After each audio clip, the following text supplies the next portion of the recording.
हमने देखा था प्रिज्म, अगर हमारे पास राइट एंगल प्रिज्म हो तो उसमें फिर क्या होगा, रिफ्रैक्शन कैसे होगी। हमने देखा कि उसमें टोटल इंटरनल रिफ्लेक्शन होगी। अच्छा, प्रिज्म हमारे पास जो राइट एंगल है, एक तो वो प्रिज्म है, तो दूसरा प्रिज्म कौन सा होता है? इक्विलेटरल। इक्विलेटरल क्या होता है?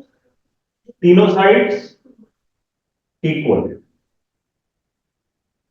ये भी 5 सेंटीमीटर, 5 सेंटीमीटर, 5 सेंटीमीटर, ये इक्विलेटरल प्रिज्म है।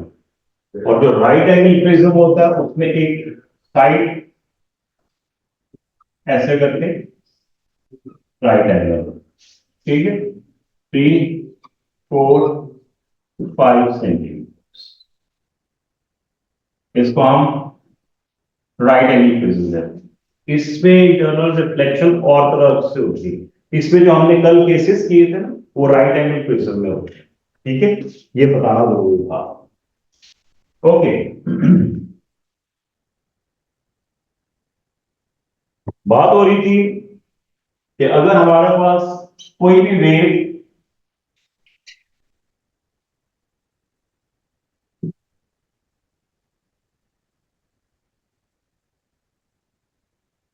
एक मीडियम से दूसरे मीडियम में जाए, ठीक है, तो लेट्स सपोज, सिंपल एग्जांपल दे रहा हूं, एयर से ग्लास में जा,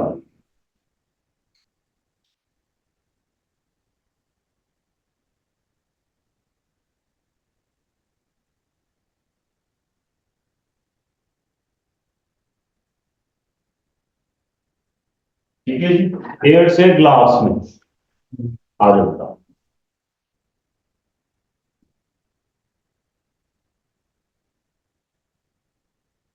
तो it will write towards the north, ठीक है। ये इसका एंगल ऑफ इंसिडेंस,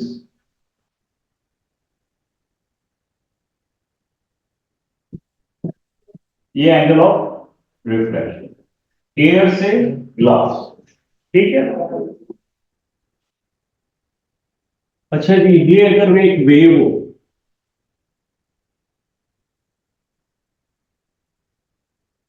तो वेव फ्रंट क्या होता है?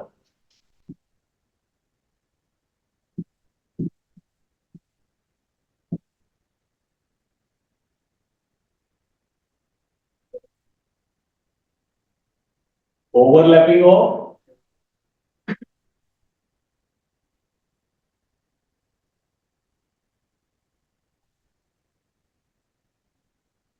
और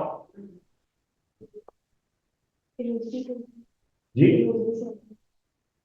क्रेस्ट। मैसेज सर्विस, ओके जी। यहां से एक आवाज नारा बुलंद हुआ था, क्रेस्ट को सर, वेव की। क्रेस्ट को कहते हैं।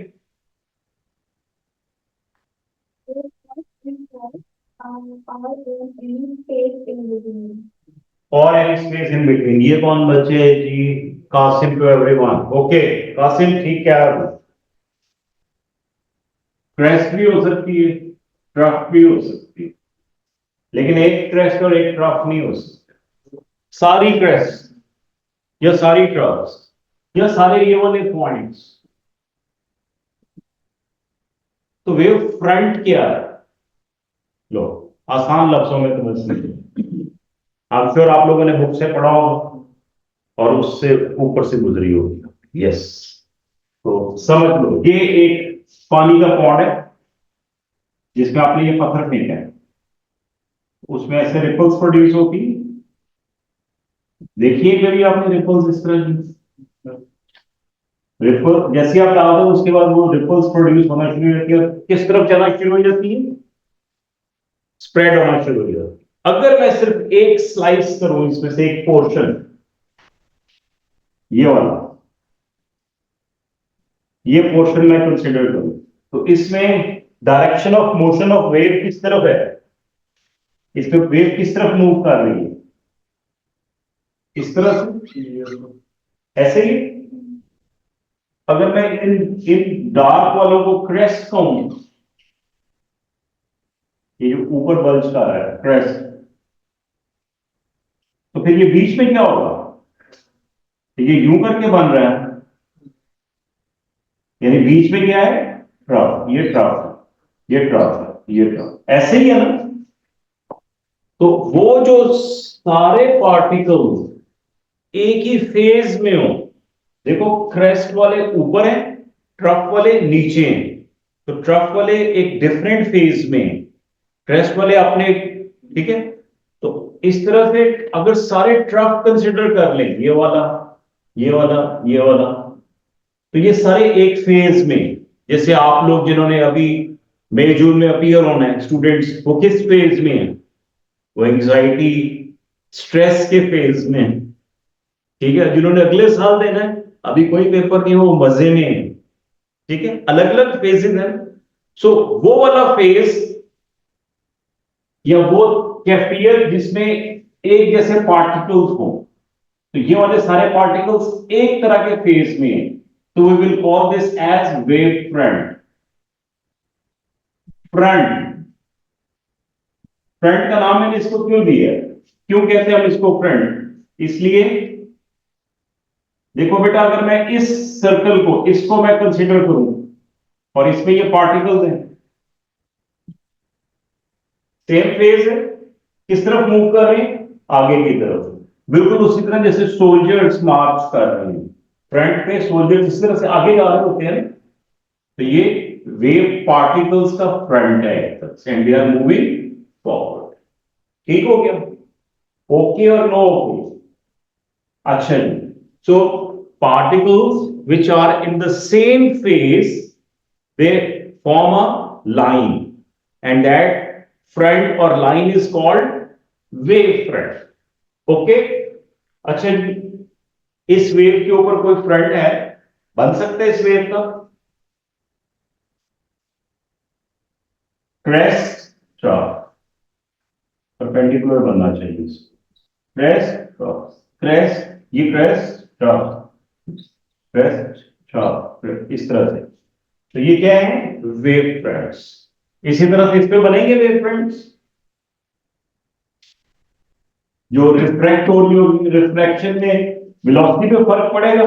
अच्छा ये मुझे बताओ, अगर ये मैंने वेव फ्रंट्स बनाए हैं, तो बीच के डिस्टेंस को मैं क्या कहूंगा, वेवलेंथ। शाबाश, ये वेवलेंथ है इनकी, लैम्डा वन, वन, ये सबकी वेवलेंथ। सेम फेज का मतलब होता है यहां से लेके यहां तक, तो फिर ये सारा सेम फेज है ना, तो दोनों के डिस्टेंस को बीच में क्या कहेंगे हम, वेवलेंथ ही कहेंगे ना, तो ये वेवलेंथ। अब मुझे ये बताएं कि ये जो वेवलेंथ है, जब रिफ्रैक्शन हो जाएगी, ग्लास में जाएगा, तो ये वेव फ्रंट से कोई फर्क पड़ेगा, वेवलेंथ डिक्रीज हो जाएगी। डिक्रीज हो जाएगी, क्यों,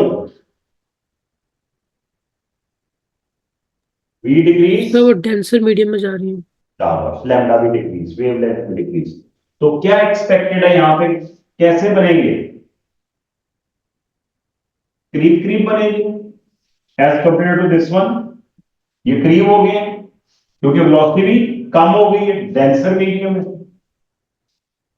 ठीक है जी। ये यहां पर इस तरह से, और ये, यार समझ आ रही है कि नहीं आ रही, कितनी कितनी, थोड़ी थोड़ी सी, ओके। चलो अब आप लोग भी बनाओ इसी तरह से, अपनी अपनी कॉपीज में पहले एक रे बनाओ सीधी, एयर से ग्लास के अंदर प्रॉपर, और उस पर रिफ्रैक्शन दिखाने के बाद angle of incidence, angle of refraction के बाद वेव फ्रंट्स बनाओ उसके ऊपर, जल्दी करो शाबाश, सामने उससे आगे करना है काम। आप लोगों के पास पेंसिल और प्रोटेक्टर वगैरह है ना आज सबके पास, शाबाश, और उनको डबल शाबाश जिनके पास नहीं है।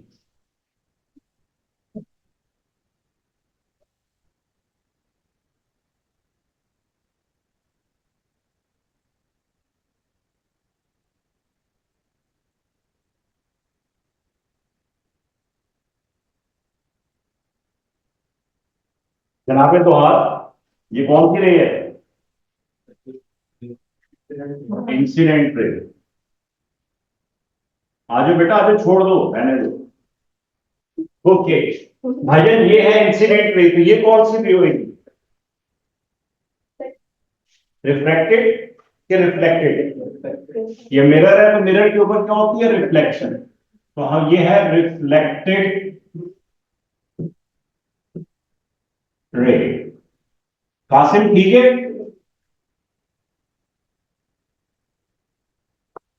अब रिफ्रैक्शन से मैं अचानक रिफ्लेक्शन पे आ गया, अचानक ही, कंसिडरिंग कि अब आपको रिफ्रैक्शन भी आती है और रिफ्लेक्शन भी आती है, तो हम इन दोनों के साथ चल सकते हैं। मैं आपको वेव फ्रंट बता रहा हूं। वेव फ्रंट रिफ्लेक्शन में भी हो सकती है, रिफ्रैक्शन में भी हो सकती है। मुझे यह बताएं, इस रिफ्लेक्शन के अंदर वेव फ्रंट कहां पर बनेगी? ये इनकमिंग रे है, इंसिडेंट रे, इसके ऊपर वेव फ्रंट बनाऊं? मैं बना सकता हूं कि नहीं? यस। जी शाहजेब, यस और नो? नहीं अच्छा सर, मिरर से किसी और डेंसर मीडियम में जाएंगे तभी बनाएंगे। तो कौन जाएगा? सर इंसिडेंट रे एक पे शाहजेब बात हो लेने दे, फातिमा 2 मिनट। जी शाहजेब, डेंसर मीडियम में कहां पर कौन जाएगा? डेंसर मीडियम में सर वन मीडियम से अनदर मीडियम में जाने तभी वेव कौन फ्रंट जाएगा? बनती है रिफ्लेक्शन में। वन क्या मीडियम, सर? दूसरे मीडियम में किसने जाना है? सर इंसिडेंट रे ने। रे ने, शाबाश, वेरी गुड। और रे क्या है? ट्रांसवर्स वेव्स है, वेव है या लॉन्गिट्यूडल वेव है? लाइट जो है वो क्या है? ट्रांसवर्स। ट्रांसवर्स। ठीक है बेटा। तो वेव जो होती है उसमें वेव फ्रंट होता है कि नहीं होता? जी सर हो गया। तो अब वेव चाहे रिफ्लेक्शन करे या रिफ्रैक्शन करे, है तो वेव। तो जब वेव है तो उसके ऊपर वेव फ्रंट होगा। ठीक है बेटा? Yes sir. चलो, तो अब ये हमारे पास एक वेव है, लाइट रे है, जो कि ट्रांसवर्स वेव है। तो इसमें वेव फ्रंट बनेगा? कहां पर बनेगा? कैसा बनेगा? ऐसे? ऐसे? फिर कैसे? उसका कोई रेफरेंस दोगे तो मैं तो वैसे वैसे ही बना दूंगा। रेस के ऊपर बनेगा सेम वेवलेंथ पे। वेवलेंथ ऐसे ऐसे करके? हाँ, ये वर्ड क्या बनेगा? परपेंडिकुलर ऑन द रे। ठीक है? कैसे बना? ये वेव मूव कर रही है, वेव किस तरफ जा रही है? इस तरफ। और पार्टिकल्स की मूवमेंट कैसी थी? Upward and downward. ऐसे थे ना, तो दोनों क्या थे आपस में? परपेंडिकुलर। ये रे जा रही है तो वेव फ्रंट क्या होगा? Perpendicular to it. तो नाम लो ना परपेंडिकुलर को बेटा।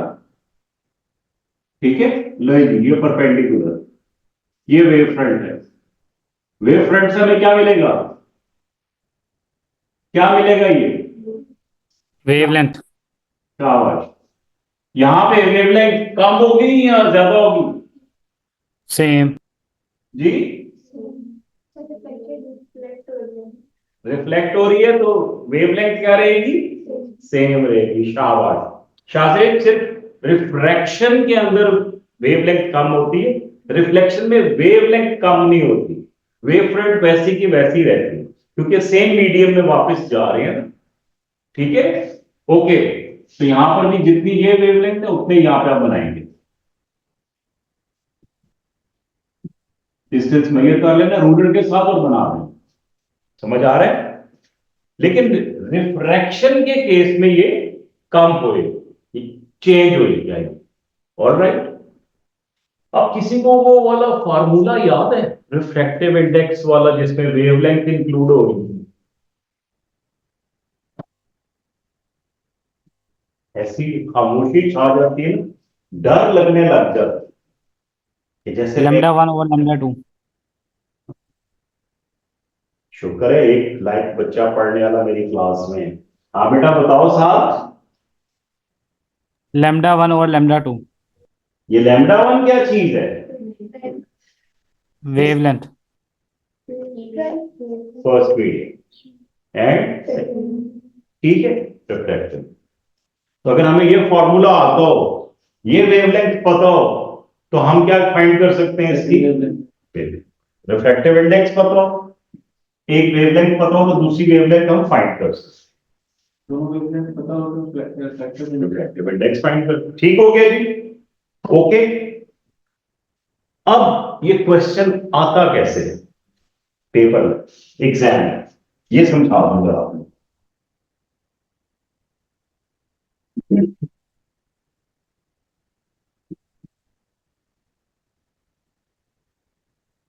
if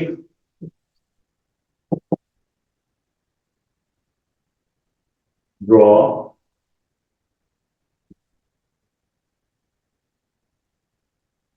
angle of incidence, angle of reflection, and measure lambda 1, lambda 2.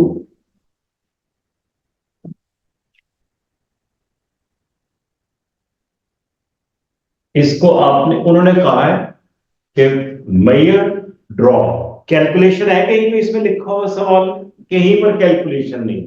ये डायग्राम दिया उन्होंने, एयर ग्लास ये बना के उन्होंने कहा जी ड्रॉ करें और फाइंड करें angle of incidence, angle of refraction, lambda 1, lambda 2। Okay, मुझे ये बताएं ये क्या चीज है? ये एरो यहाँ से किसकी डायरेक्शन? तो ये लाइनें क्या लगा दी हैं उसने? अच्छा, वेव फ्रंट है, Wavelength. वेव फ्रंट, ठीक है, ये वेव फ्रंट है बेटा, इनके बीच के डिस्टेंस को वेवलेंथ कहते हैं। तो क्या करूं अब मैं? एंगल ऑफ इंसिडेंस कैलकुलेट या डिटरमिन करने के लिए क्या करूं? इसको एक्सटेंड करूं इसके ऊपर, यानी ये 90 पे हो तो इसको मैं एक्सटेंड करूं सीधा, कहां जाके टच कर रही है? यहां। यहां पे मैं क्या करूं जी? नॉर्मल ड्रॉ कर लूं। ओके, कैसे? perpendicular to the surface on the point of incidence। तो ये एंगल क्या होगा? ये मुझे पता कैसे चलेगा? 45. एक्शन से ले हर चीज नहीं 45, $1 शॉप नहीं है, हर चीज $1 में खरीद दोगे। किससे मेजर करोगे? प्रोटेक्टर से। दिखाओ जरा डी। हाँ बेटा, ये अगर जिस बच्चे के पास ये होगी वही वही कामयाब है, जिसके पास नहीं वो दाएं बाएं देखेगा। ठीक है, तो कैसे मेजर करेंगे इसको? हम ऐसे सर वो पॉइंट पे पूरे रखे पॉइंट यूं रखेंगे, सर उसी तरह इंसिडेंट पॉइंट पे रखेंगे। इंसिडेंट पॉइंट पे सीधी रखें ऐसे रखेंगे। इधर सर 25 चलो, तुम लोग मुझसे ज्यादा काबिल हो। पता है? नॉर्मल पे नहीं रखेंगे। बेटा मुझे ये वाला एंगल चाहिए, जिधर मर्जी रखो, बता दो मुझे अब मेजर करके अंदाजन कितना एंगल रहेगा ये। 25 ऑल राइट, लेट्स सपोज 45 नहीं, हम साथ की बात मान लेते हैं। 45 डिग्री हमने मेजर किया प्रोटेक्टर से, 45 निकला है। आई कितना है मैं लिखता जाऊं साथ साथ, 45 डिग्री। आर पता लग सकता है मुझे? सर 45 से कम होगा। सेम रिफ्लेक्ट नहीं, रिफ्रैक्शन हो रही है, एयर से ग्लास में जा रही है। अब ये टुवर्ड्स द नॉर्मल। कहां से मुझे पता चले? कोई फॉर्मूला है? Sin I over sin R. Excellent, शाबाश। n is equals to sine I over,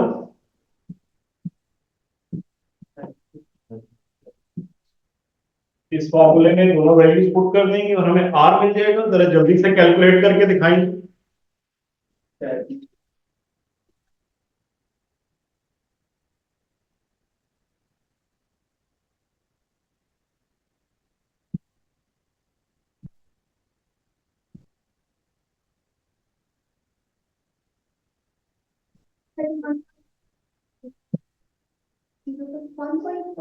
sign 45 कितना होता है? 0.5। जी बेटा, 31.6 31.65 तो टोटल आ गया। साइन 45 कितना होता है? 0.70 7, ऑल राइट, डिवाइडेड बाय 1.42, तो ये आ गया आपका साइन इनवर्स 0.49। इसका साइन इनवर्स लिया तो 31.65 आ। हाँ, जैसे भी आपको आता है इनवर्स साइन लेके। ठीक हो गया जी?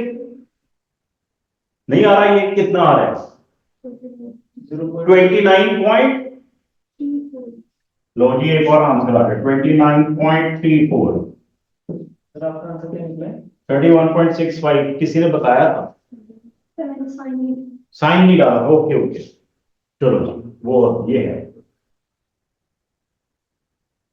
साइन डालना है, ट्रिग्नोमेट्रिक रेशियोज के साथ होगा, उसके बगैर नहीं। Okay, r is equals to 29.34, सबका यही है। सर 24 आ रहा है।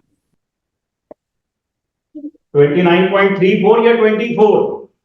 सर 29.34 ओ यार, तुम सब लोग आपस में कुछ मिल मिला के मुझे बता दो। अच्छा चलो ठीक। फर्स्ट वाला आ रहा है। अच्छा एक सेकेंड, 32 देखो देखो, जब भी आप अपना इस तरह का कर लिया करो तो उसको चेक किया करो। कैसे चेक करोगे? लॉजिकली, लॉजिक से चेक करो। 45 से 24 जा सकता है या 29.34 जा सकता है? ठीक हो गया? इतना ज्यादा नहीं करेगा, ये कम करेगा, यानी 29.34। तो फिर भी आप अपनी कैलकुलेशंस को रीचेक कर लो दोनों लोग। ओके, मेरा आई थिंक सो कि 29.34 जाएगा। ओके, मेरा ख्याल है, maybe I am wrong, क्योंकि आप लोगों के पास कैलकुलेटर्स है। पॉइंट आ रहा, कितना आ रहा है बेटा? 32.14। तुमने वो साइन लगाया था 32.14? सर देखे ना, साइन 45 है, उसके बाद साइन आर मल्टीप्लाई होगा बेटा 1/4 मैंने से, तो यहाँ साइन बगैर कैलकुलेटर के किया था कि साइन आर इधर से इधर चला जाएगा, 1.42 नीचे आ जाएगा, साइन 45 किसी ने मुझे बताया था 0.7, तो 0.7 को डिवाइड बाय 1.42, जो आंसर आएगा उसका साइन इनवर्स ले लेना।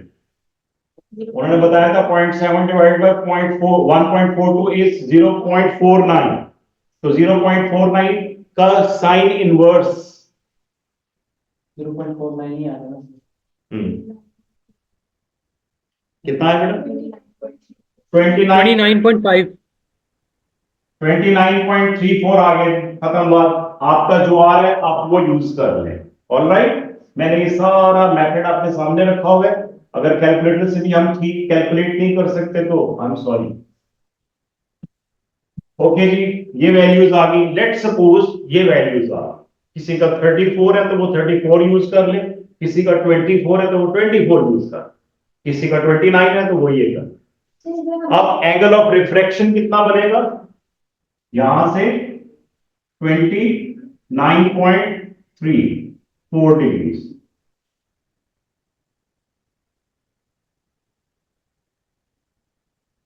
ठीक है बेटा जी, ये आर आ गया आपका। अगर आर डिफरेंट है तो आप वही आर जो आपके वो वैल्यूज यहां पर पुट करके इसको ड्रॉ कर लिया। अब लैम्डा 1 और लैम्डा 2 कैसे बनाएंगे? जी, स्केल से इनके बीच का कितना डिस्टेंस लग रहा है अंदाजन? 4 सेंटीमीटर, चलो 5 सेंटीमीटर ले लेते हैं हम अंदाजे से, अप्रोक्सीमेटली। इसके बाद 5 सेंटीमीटर के बाद एक और वेव फ्रंट होनी चाहिए थी कि नहीं होनी चाहिए? होनी चाहिए। बनाओ फिर एक और, फिर एक और होनी चाहिए थी, फिर एक और। उधर बाउंड्री के अंदर नहीं बनाना, बाउंड्री से पहले करो। जो ये पार्ट होगा ये रिफ्रैक्ट होएगा।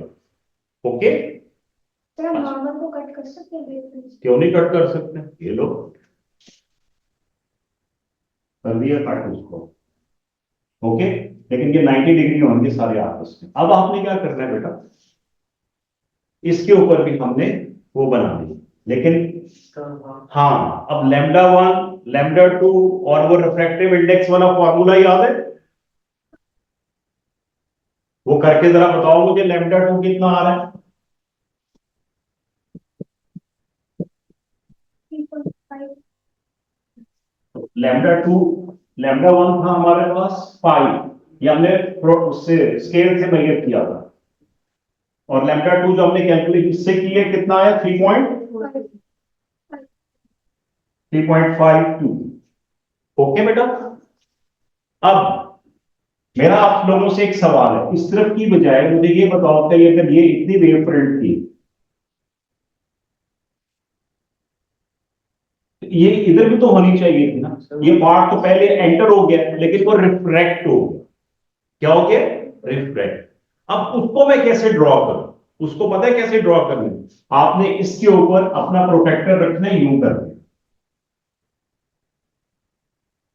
ये 90 डिग्री होगा और ये 0 मार्क होगा, ठीक है? यानी कि ये वाली लाइन इस तरह से पूरी एग्जैक्ट 90 पे आ रही है, ठीक है? राइट? तो दोबारा यार प्रोटेक्टर इसके ऊपर रखना है, यूं करके प्रोटेक्टर का जो सेंटर में दिखाओ जरा मुझे। ओके, ये प्रोटेक्टर है ना, ठीक है? इसको हमने इस तरह से करके इसके ऊपर रखना है कि वो 0 मार्क जो होता है वो इधर 90 का है। इस तरह से हम इसको नीचे लेके आते हैं, इधर ये एग्जैक्ट इस पॉइंट जहां पर ये है, और हमने इसको इसके साथ प्रोड्यूस कर दिया, ये इस वाला पार्ट और उसके साथ ये पोर्शन। देखा आपने? ये जो जरा से अंदर एंटर हो रहा था, इस प्रोटेक्टर से मैंने इसको बनाया, यहां तक मैं इसको खिसका के लाया और ये बना दिया मैंने। यानी इसके ऊपर ये क्या होगी? 90। यहां से डिस्टेंस कितना लेना है मैंने? 3.52, और अगला वाला मैंने बना देना इसके ऊपर ऐसे रख के 3.52। लो जी,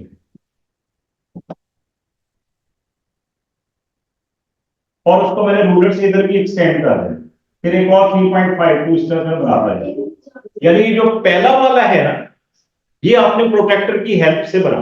उसके बाद उतना ही डिस्टेंस जो आपका निकला था लैम्डा 2 का, उतना गैप लेके आपने इसके ऊपर 90 डिग्री पे बना दिया। हाँ, ये वाली अंदर नहीं रहेगी, ये इस तरफ नहीं जाएगी, इस तरफ रहेगी। और जब इसको इधर लाना है अंदर, तो वो कैसे लाएंगे? यही वाला प्रोसेस जो आपने यहां पे किया है, उसको यहां पर करें, ये, और इसको आगे आप एक्सटेंड कर दें यहां पर लेकर, और इसको ड्रॉ करें, और इसको स्केल के साथ आप समझ रहे हो बेटा?